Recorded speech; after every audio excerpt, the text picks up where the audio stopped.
I asked Henry how much winning the last two games headed into postseason, just what does that do for momentum and kind of morale? Yeah, I think it helps a lot to win your last home game, to win your last road game. I think that's always good. I think momentum is hard to touch. It's hard to get. It's hard to keep. So if you have a choice, you for sure want to go into postseason winning, and I think it's been good. Buzz, do you expect to be more relaxed this year going into the tournament than maybe some previous years, knowing that you're in the NCAA? I don't take it for granted, any of this. And we have, over the last 4 years, I think we've played more games in the SEC tournament than any team in the league. I think we've won more games than any team in the SEC. But in truth, we probably had to in some of those scenarios. And so we have a group that has experience, successful experience, but it is different. But it's still the same opportunity. I think anytime you're a player or a coach to go through a 10-week season and then to be able to have a chance to win a championship, those don't come around very often. And so SEC regular season champion, SEC tournament championship, just like you're seeing on TV now, those are rarities. And so opportunities are scarce, and we want to make sure we give our absolute best. I'm just curious, before the season, if y'all had any kind of goal-setting meetings, was feeling like you were comfortable in the NCAA, like a team in the NCAA tournament going to Nashville, was that a goal that you guys had at all, knowing that in previous seasons y'all had been on the bubble going to this tournament in particular? I know you can do things a lot of different ways. We try to measure everything, but we've never really talked about win this number of games or non-conference or SEC. I'm not saying that's right, and I'm also not saying that's wrong. I do think that we're very clear relative to the standard that we want to have on and off the floor. And I think we had a large critical mass of returning players who had experienced ups and downs in non-conference and in conference. And so I think they understand the byproduct of that. I think they understood it's the fourth toughest schedule in the country.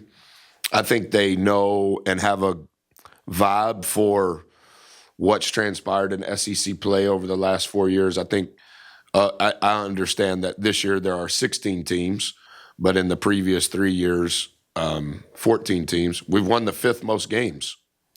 And they understood that LSU, at LSU, was an opportunity for us to finish with a winning record this year on the road, but they also understood in the last 4 years we would have had a 500 record on the road. I think that's significant. But from an NCAA tournament seed, we've never quantified that because there's just so many variables. But I do think, like I mentioned to Olin, they understood that what we were doing along the way was for sure a credit relative to that.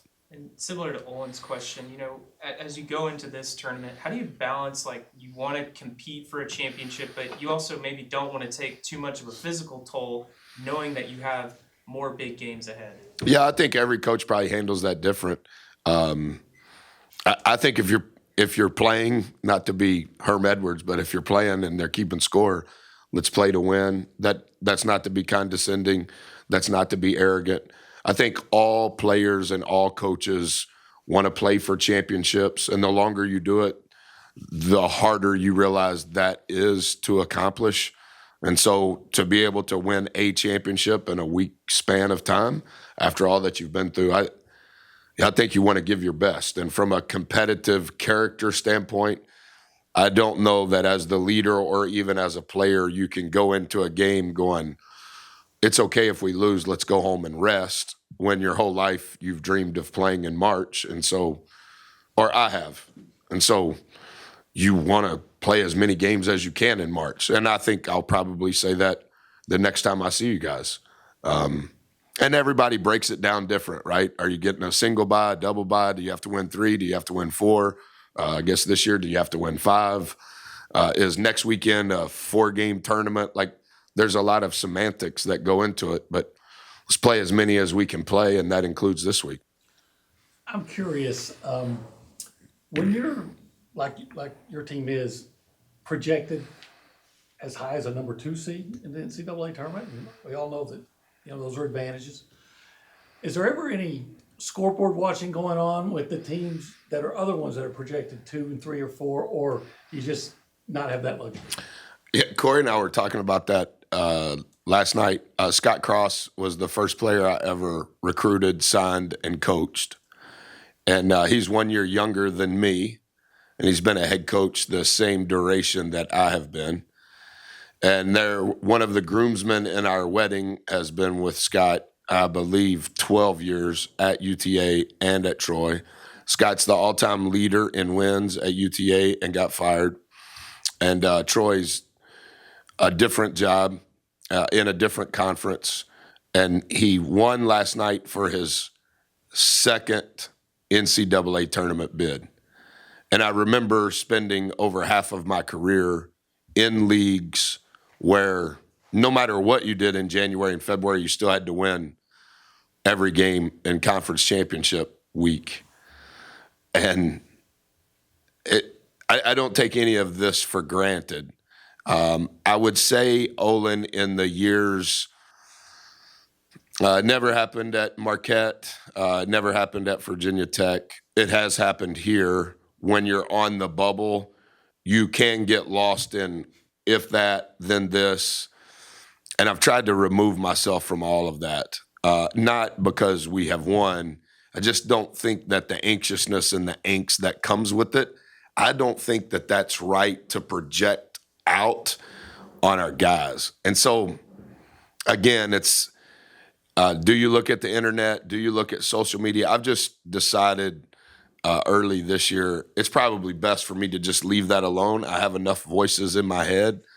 And I also think one thing I have learned from watching our math, and I think I mentioned this to you guys a couple of weeks ago, it's really not what you do, to your point. It's the teams that you've played who they beat. And like, you beat number 1 Auburn at home. It's a quad 1A game, and you move up 3 spots in the metrics that matter. And then 4 days later, you play at LSU, a different quad game, and you move up 4. And so it just speaks to the algorithm that nobody really knows. But as the predictive measures begin to go away in November and December, you start seeing some of that level out. But for me, some of it is not quite as logical as I would have thought. When we beat Auburn, that was we had played 14 quad 1A games. 10 of those 14 had been quad 1A games. And we had played 10 quad 2 games. We win at LSU, and Sunday morning we've played 15 quad 1 games, 10 of them quad 1A. I call TJ. TJ's the smartest guy in our group. And I go, hey, TJ, who got moved over? Because it wasn't LSU. Because our quad 2 record was still 8-2. Well, Georgia got bumped up to a quad 1.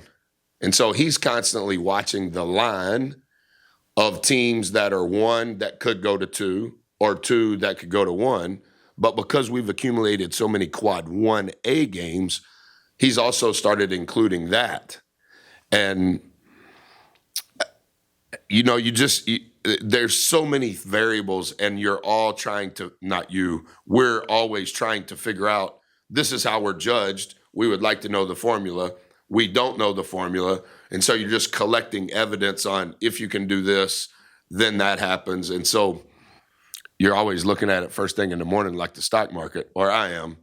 And even if you play an afternoon game, some of those metrics you can find by the time the plane lands. And so I'm constantly looking, like our defense is 7th. At the end of the regular season, our defense is 7th overall. If you look at our offense, like all of that. And so I kind of like the math of all of it, even though you can't hardly figure it out. Having played both and then also losing to both Texas and Vanderbilt, what is the difficulty of either of those teams, especially when they might need the win more than you guys? Yeah, I don't know that they need it more than we do. I understand from a fan perspective, but again, every coach kind of handles that differently. We're not going to know who we're going to play until 24 hours before we play. And so we've kind of, since Sunday, what we've done as a staff in preparation for both opponents, we're as prepared as we can be prior to watching the game tomorrow. But how we've handled it with our team is we utilize today as an opportunity just to focus on us, not specific to the 3 games that you're talking about. But from a postseason standpoint, this is the only day we have that won't be given to an opponent. It was given directly to us. And so we broke down offensively the priorities, defensively the priorities, special teams the priorities. We maintained the same rhythm that we do on 2-day, but it was all about us. And anytime you're talking to your guys, when they see pictures of themselves and see their numbers, they're probably a little bit more engaged. And they were really mature in how we handled it. And does it save us a possession? Does it buy us a possession? We showed a lot of specials from the last 3 years from the SEC tournament, a lot of specials even from the NCAA tournament. And it kind of clued them in and engaged them because they understand how thin and how important each possession is. From speaking about a stacked non-conference schedule to a grueling in-conference schedule, Yep. Now you're at a post-game, post-season schedule where it's do or die every time you step on the court. Yep. Is there a mental or a physical change in how you approach these games? I agree with everything you said. I don't know that the approach is different. I think there is a level of finality involved, and that was one thing I talked to our guys about going into LSU. We need to, it's words we use, how can we cheat a rep in as many possible scenarios? How can we always cheat a rep? Because it's like a bank account. You want to accumulate as many reps of what you know matters as possible. And so I talked to them about the things that I know that they will feel this week in Nashville, the things they will feel hopefully for a few more weeks, regardless of city that we're in. And how can we cheat a rep in Baton Rouge, because we're not going to play in College Station again, of those things. We were awful at those things in the first half. We were great at halftime, and we were as good as we've been in some ways in the second half. The one thing that I would say is we have accumulated a lot of reps over the past 31 games of scenarios that you anticipate will transpire the rest of the month in regards to the value of a possession and the things that are specific to our recipe that give us a chance. I always listen to every coach in the conference after every game, and I listen to their media availability. Not necessarily to steal secrets, just to learn how I can do better. And one thing that Coach McMahon said post-game Saturday that I thought was good, he said Texas A&M plays by unique math. And he's right.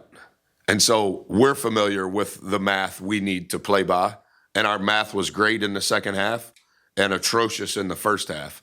But the rest of the time that I'm able to talk to you, if our math is going in our way, then we have a chance. When the math is bad, we don't, because we don't have that margin or the bandwidth for the math to be real wide, so to say. You mentioned how halftime in Baton Rouge was great. What was it about it that was great that you guys were able to then go and flip the switch in the second half? They responded. They understood. They knew. They were saying it. The learning opportunity in that is going forward, you probably won't be able to turn on the switch. And if you do, if it was off and you turn it on, it may be too much to overcome. And I think that resonated with the guys that have been through that. And I thought their response was tremendous. And that was one of the things that I said to them. I was talking about those things pregame, and then that was one of the things that I said to them postgame, and they understood. Like, we have to make sure that doesn't transpire again. And that's not to be negative at all towards LSU, but we weren't playing to our math, and that's not a good sign. But it was a great sign because we probably played to our math as well as we have in a long time in the second half. What does it mean to you to be able to take a team with this much SEC tournament experience into the tournament? I don't think, Ian, it'll ever happen again. I've said it before, and I mean it in the most genuine way. I think this group is special. Special because they're talented, yes. Special because of their skill. Special because of their experience. But most of all, special because of who they are. And to all of these questions, if you've played in 10 SEC tournament games over the since COVID, before you leave for this SEC tournament, there's a lot of relationships in there. There's a lot of really fun things. There's a lot of really tough things. There's a lot of hard conversations. There's a lot of things that went our way. There's a lot of things that didn't go our way. And so I think they're engaged in every possible way, emotionally, mentally, and physically, partly because so many of them have been through those experiences together. And that bond it doesn't mean you're going to win, but it does gain traction right away when things are going well and when things aren't going well, that there's a level of accountability that is very hard to find in 2025. I know we've talked a lot about Wade recently, but going into this tournament, he's got 8 potential SEC tournament records that he can break. Just Wow. What does that say about his consistency and ability to show up when the lights are bright? He's a giant. I probably shouldn't. He loves big lights and bright lights, and he always has. And I think it also speaks to this conversation. He's probably in contention for those records because he's played in so many games. That doesn't mean he's played poorly. It may mean he's played really well along with the group he's playing with, and we've been able to play a bunch of games. So if I talk to you guys on Sunday from Zoom because we're still in Nashville, then he's probably achieved a lot of those records. Buzz, do you have a favorite moment or memory from an SEC tournament as Texas A&M's go? Yeah, a lot of them.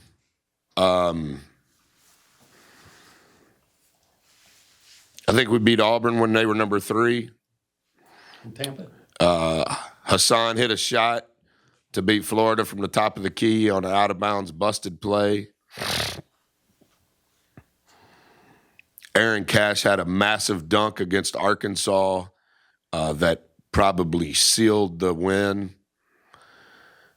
Ford's had 100 of them, those types of plays. I always thought Boots was like extra Boots in the SEC tournament. I think he really enjoyed the atmosphere, the environment, the stakes. I don't know if I could just tell you one, though. I remember a lot of it. Probably too much of it, but. Wanted to ask, you mentioned Scott Cross over at Troy. What Yeah. does it mean to, especially with, I believe, one of the ESPN bracket projections had us playing, or had A&M, playing Troy in the first round? Oh, really? Personally, what would that matchup mean, and just what does it mean to see? Oh, I hope we don't play Scott. I didn't know it said that, but no, I don't. Yeah. What is it We'll talk about it next time I see you, but I hope that's not the case. just to see him have this success? Oh, hey, he should. They should have a statue of Scott in front of the arena at Arlington. He played there. He was a 2-time academic All-American. That's incredibly rare when you're playing in a low major conference. He replaced me as an assistant before he had even earned his diploma. I left in April, and Coach Mack hired him before I left, or as soon as the day after he graduated. And then he eventually replaced Coach McCarter, who he played for and who he worked for. Eventually became the all-time winningest coach in the history of UTA, and this business then and even more so now has just become so volatile. They made a decision to change. He was at TCU, I think, for 9 months and got the job at Troy, and he's won over 20 games each of the last 4 years. And I think the history of UTA basketball prior to and after Scott Cross is in a different realm than what it was when he was there. And I would say that thus far in his 6 years at Troy, and I know 1 year was COVID, but I would say history with Scott, history without Scott, with Troy has been different as well.